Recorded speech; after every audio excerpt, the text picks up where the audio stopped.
कभी माता चली जाती, कभी पिता चला जाता है, तो कभी पुत्र चले जाते हैं, रोने वाले रोते रह जाते हैं, पर जीव सबसे भिन्न होकर चला जाता है। ये अनित्य भावना है। पवित्र से पवित्र द्रव्य गंगा का जल भी मनुष्य के मस्तक पर गिरे कोई पीना पसंद नहीं करता। सुंदर पुष्प मालाएं कोई पहन ले, उतार के आपको दे, लो भैया पहन लो, मन नहीं करता। इस शरीर के माध्यम से कोई वस्तु, मेरे मित्र, सूची पदार्थ भी असूचिमय हो जाते हैं। ऐसे शरीर में क्या प्रीति करना, ऐसा चिंतन करना असूचि अनुपेक्षा है। आते हुए कर्म के जो हेतु हैं इस संसार में रुलाने वाले हैं, ऐसा चिंतन करना आश्रय भावना है। जिसका तुम प्रकरण सुन रहे हो, व्रत सम्मति गुप्ति के माध्यम से कर्मों को रोकना, ये संबर भावना है। तपस्या करके कर्मों का एक देश निर्जीर्ण होना, ये निर्जरा अनुप्रेक्षा है। ये संसार मित्र 14 लोक उतंग है, और इसके अंदर नाना जीव अपने कर्म के अनुसार सुख दुख भोग रहे हैं। ऐसा चिंतन करना ये लोक भावना है। संसार में एक इंद्रिय पर्याप्त होना, बादर होना दुर्लभ है। क्षुद्र भव एक निगोदिया एक श्वास में 18 बार जन्म मरण कर लेता है। ऐसे संसार में ज्ञानी मनुष्य पर्याय मिलना, जैसे मित्र एक पन्ना का हीरा, सलेस एक पन्ना का हीरा, उसका एक टुकड़ा बालू में घुम गया, अब कब खोजेंगे आप? चौराहे पर पड़ा मोतियों का हार टूट गया, तुम भूल के चले गए, अब विश्व सागरी लौट के आओगे, मिल जाएगा। ऐसे चतुर्गति संसार के चौराहे पर ही मनुष्य गति है। एक बार गुम गई ना बेटा, फिर मिलना कठिन है। दुर्लभ से दुर्लभ बोध ज्ञान पाना, बोधि ज्ञान प्राप्त करना, रत्नत्रय धारण करना, मुनि बनना कितना दुर्लभ है। फिर और दुर्लभ है शुद्ध भाव धरना,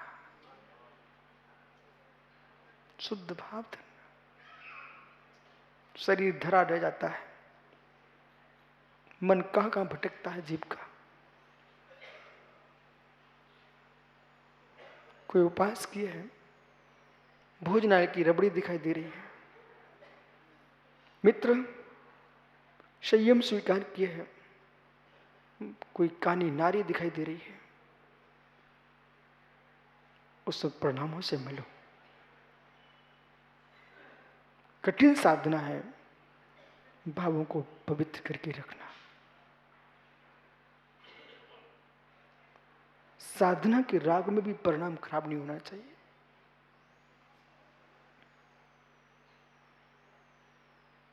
अपने अपने भावों से मिलो, जगत से कहने की कोई आवश्यकता नहीं है। जिस दिन स्वयं के भावों से बात करोगे ना, मैं ईमानदारी से कह रहा हूं, अपनी आंखों के आंसुओं को रोकने के लिए तुम्हारे पास कोई रूमाल नहीं मिलेगा।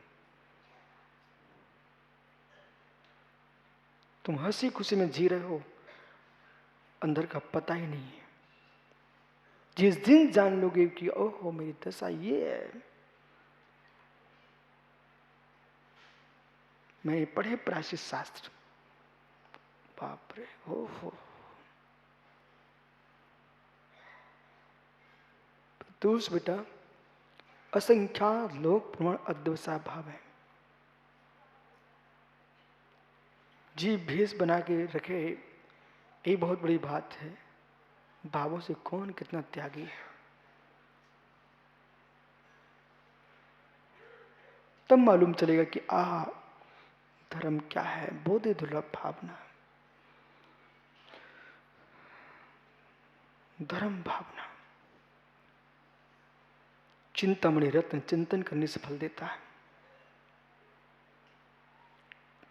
लेकिन धर्म ऐसा है, बिना चिंतन के ही सब कुछ देता है। धम्मम शरणम वत्सम। इसलिए वीतराग धर्म की शरण में जाना चाहिए। ऐसा चिंतन करना ये द्वादश अपेक्षा है। माँ की गोद में आंचल में लगाया बच्चे को, पल्ला पलटा, बेटा चुप। 12 अनपेक्षा का चिंतन प्रारंभ किया। हमने सभा को देखा, बेटा चुप।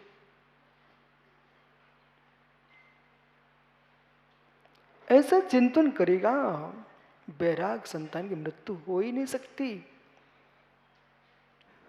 तुम माँ के ही आंचल को काटने बैठ गए हो, तो माँ कहती बेटा मैं कितना कटाऊंगा, बैठो दूर जाओ। ये द्वादश परीक्षा है। मार्गच्युन्नयार्थम परशुरभ्याः परिसः।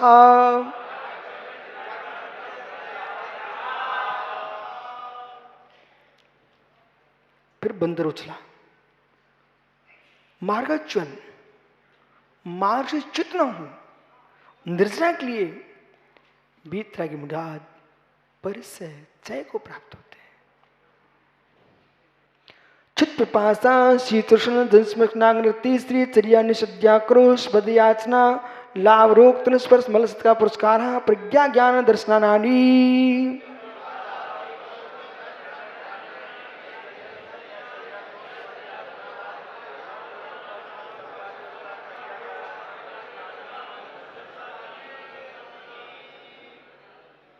महात्मा जी, बेटा सत्य को सुनने की भी ताकत चाहिए।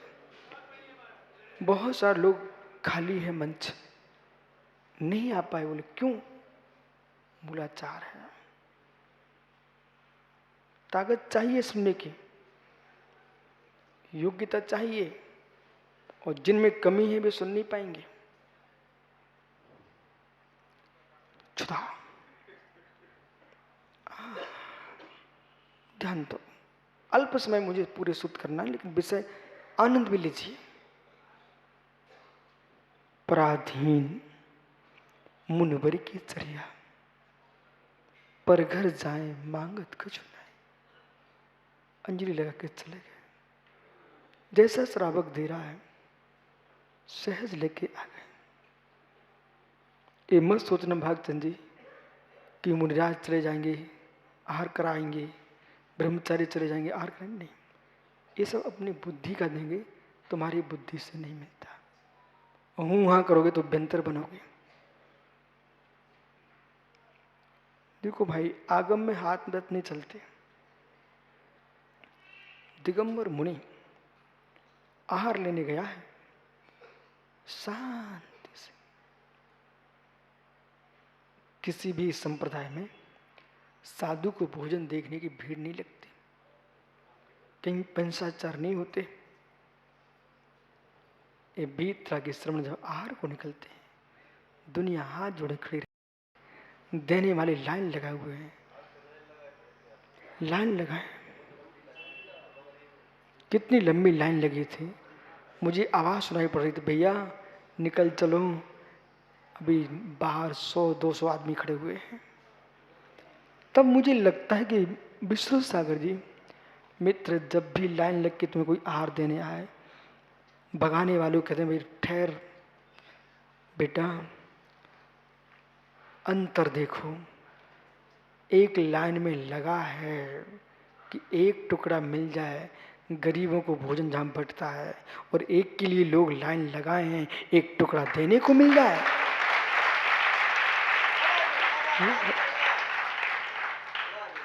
ऐसा देखना चाहिए। एक भैया रोकने लगा, मैंने स्वयं बोल दिया, बेटा मत रोको, किसी के पुण्य को मत छीनो और अपने पुण्य को मत रोको। यूं कर दिया था, आने दो। आइए तो कमल, अब कमल ही बन के जीना, काला बन के मत जीना। आपको मालूम है, आप खुश रहो, आपको बोध होना चाहिए, पूरे देश में लोग तुम्हें देखना चाहते हैं। आप अरे कौन है कमल काला?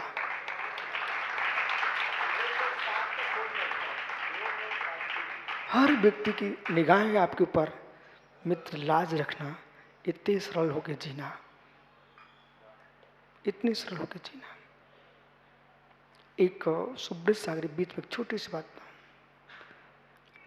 हमारे मुक्तागिरी तीर्थ है मध्य प्रदेश में, चारों ओर से महाराष्ट्र घिरा हुआ है। एक तरफ मध्य प्रदेश, पर्वतबाड़ा है ना,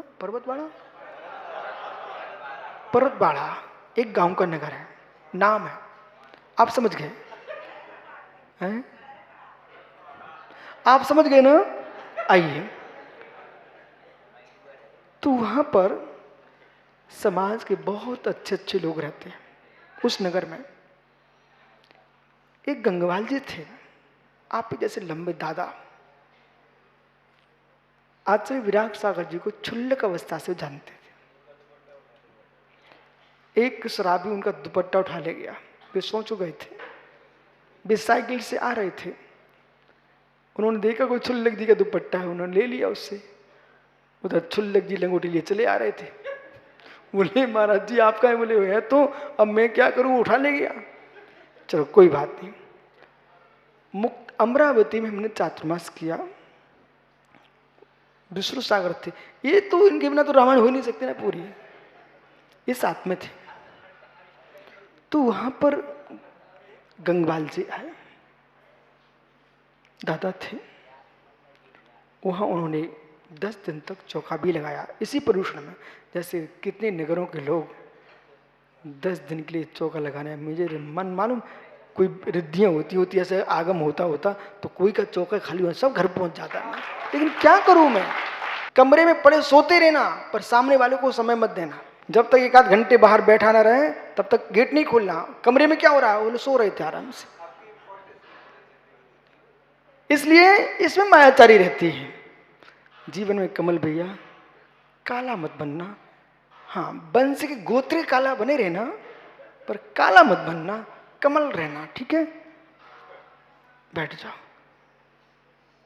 दुनिया कमल को कमल जाना है बस, और कुछ नहीं। देखो कमेटी क्यों आपको भरोसा करके छोड़े हैं, इसलिए छोड़े हैं कि कमल काला नहीं, कमल है। इतनी बड़ी कोठी का पूरा कार्यभार सुब्रत सागरी, पूरी कमेटी छोड़ के रख गई इनको। मुस्कुरा के बात करना जो जानता है वो सारे काम निकालना जानता है।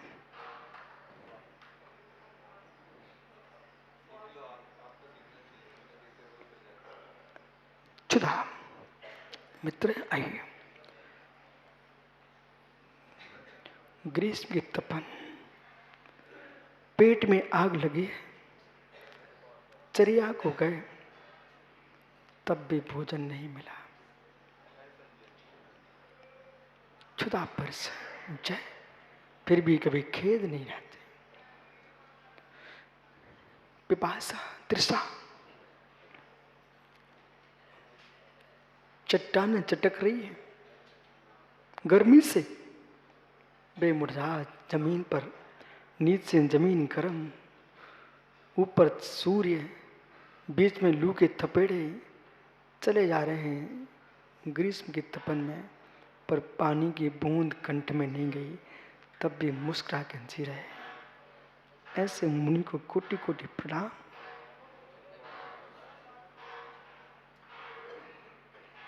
सामने माताएं सिर पर सुंदर मटके शीतल लेते चली आ रही है सामने से, तब भी मन नहीं करता जिनका कि घर में होता तो मटकों का पानी पीता। कभी नहीं कहते कि कूल कूल, कभी नहीं कहते ठंडे ठंडे मित्र, इनके तिरसा पर सच्चाई है। जब सारी दुनिया रजाइयों में घुसी रहती है, तब योगेश्वर चौराहे पर नदी के किनारे बैठ करके ध्यान करते हैं। पशु पक्षी भी घोंसलों में घुस जाते हैं, कमरों में छुपने लगते हैं। सिंह भी मित्र ठंडी में गुफा का आश्रय लेता है, पर योगेश्वर चैतन्य गुफा में मग्न रहते हैं। उष्ण परिचय, ये शीत परसा, तपन पड़े कितनी गहरी, वृक्ष सूख सूख के पत्ते टपक रहे हैं, पर ये योगेश्वर सूर्य के सामने ग्रीष्म काल में खड़े ध्यान लगाए हैं। उष्ण परिसर से युक्त योगेश्वर को प्रणाम हो। ओहो ज्ञानी, ना कछुआ छाप, ना अलाव, ना मच्छरदानी, ओह ना पंखे, ना कूलर, ना एसी, कोडोमास, कुछ भी नहीं। मच्छर काट रहे हैं, बिच्छू डंक मार जाए, सांप डस ले, तब भी मन में खिन्न नहीं लाते। किसी प्रकार से ऐसे खोटे उपकरणों का प्रयोग नहीं करते। ऐसे दंस मसक पर सजय मुनिराज को मेरा नमस्कार। मैं तो वंदना कर रहा हूं, नियम से कर्म की निद्रा हो रही है। नग्नता, ये राजकुमार जैसे शरीर, युवा शरीर, और जगत में ऐसी भी नारियां हैं जिनको इतने सुंदर मनुष्य मिले ही नहीं। दूर से देख करके विकारों से भर रही है, हाव भाव कटाक्ष दिखा रही है। जंगल में खड़े योगेश्वर भीलनियां देख करके उनका मन मचल रहे हैं, अंग प्रत्यंग दिखा रही है। फिर भी घोर ब्रह्मचारी मुनीश्वर नग्न परिचय को जीत रहे हैं।